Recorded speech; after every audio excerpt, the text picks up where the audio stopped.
Drama me zarf të zi në Big Brother Albania, Roger, Kristini dhe shpullat që tronditi shtëpinë mbrëmja kishte nisur si çdo tjetër në shtëpinë më të famshme në Shqipëri. Dritat e buta, kamerat që kapnin çdo lëvizje, banorët të shpërndar në grupe të vogla duke diskutuar nominimet, aleancat dhe thashethemet e ditës. Por askush nuk e priste që ajo natë do të hynte në historinë e formatit si një nga momentet më të tensionuara dhe më të komentuarat.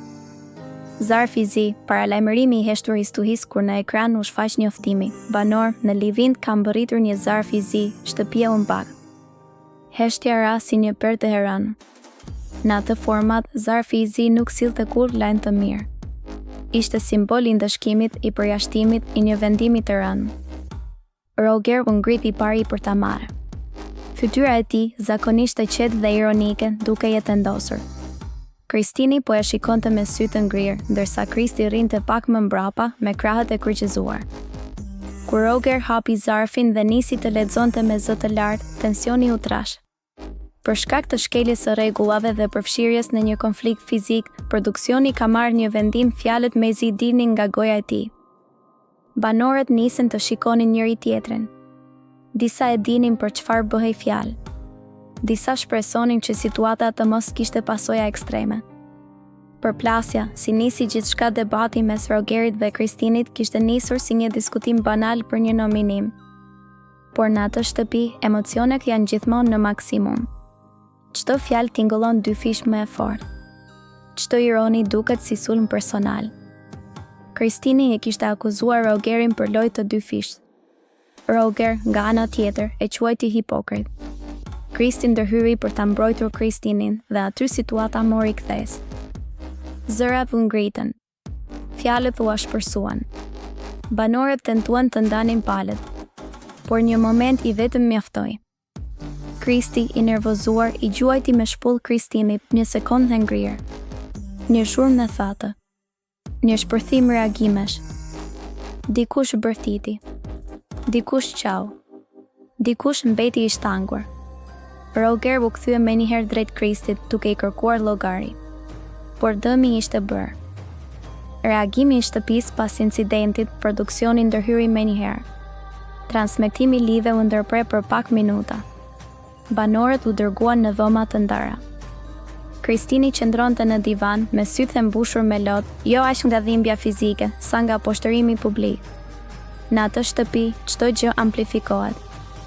Një gjë si tillë nuk është thjesht një reagim momental, është një shenjë e humbjes së kontrollit. Roger ishte i trazuar. Ai e dinte që situata mund të kishte pasoja të rënda për të gjithë grupin. Ai tentoi të fliste me Kristinin, por ky i fundit nuk donte komunikim. Kristi, ndërkohë, duke i penduar. Nervozizmi i kishte rënë. Në vend të agresivitetit, tani kishte heshtje. Leximi i plot i zarfit të zi kur banorët u mblodhen sërish në living, atmosfera ishte e thellë. Roger rifilloi leximin, dhuna fizike është e papranueshme.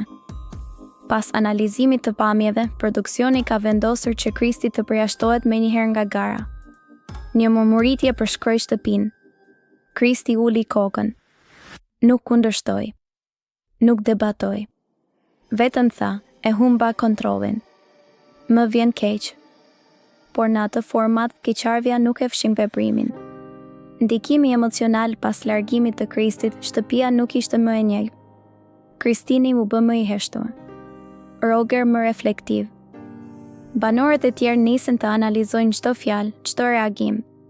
Konflikti nxori në palë disa të vërteta të forta. Presioni psikologjik brenda shtëpisë është real.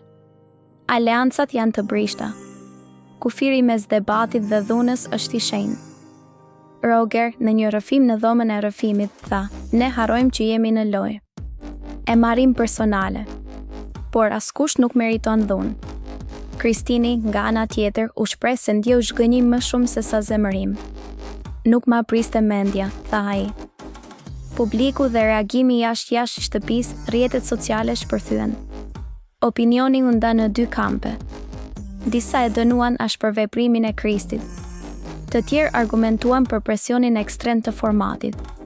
Por një gjë ishte e qartë, momenti u bë viral. Një pikë kthese për lojën pas asaj nate, dinamika ndryshoi. Roger u pozicionua si zë i arsyes. Kristini fitoi simpati publike. Banorët u bën më të kujdesshëm. Zarfi i zi nuk ishte thjesht një ndëshkim. Ishte një kujtesë. Në atë shtëpi, loja është e fortë, por rregullat janë të panegociueshme. Epilogu emocional në ngjarje të tilla tregojnë se reality show nuk janë vetëm argëtim. Janë eksperimente sociale. Nxjerrin në pah karakterin, dobësinë, krenarin dhe impulsin. Shpulla ishte një sekond. Pasojat të gjata. Dhe në fund, ajo që mbetet është pyetja, a ja vlen loja kur humbet kontrollin mbi veten? Në shtëpinë e Big Brotherit, çdo moment shkruan histori. Por disa momente, si ai me zarf të zi, mbeten të paharrueshme.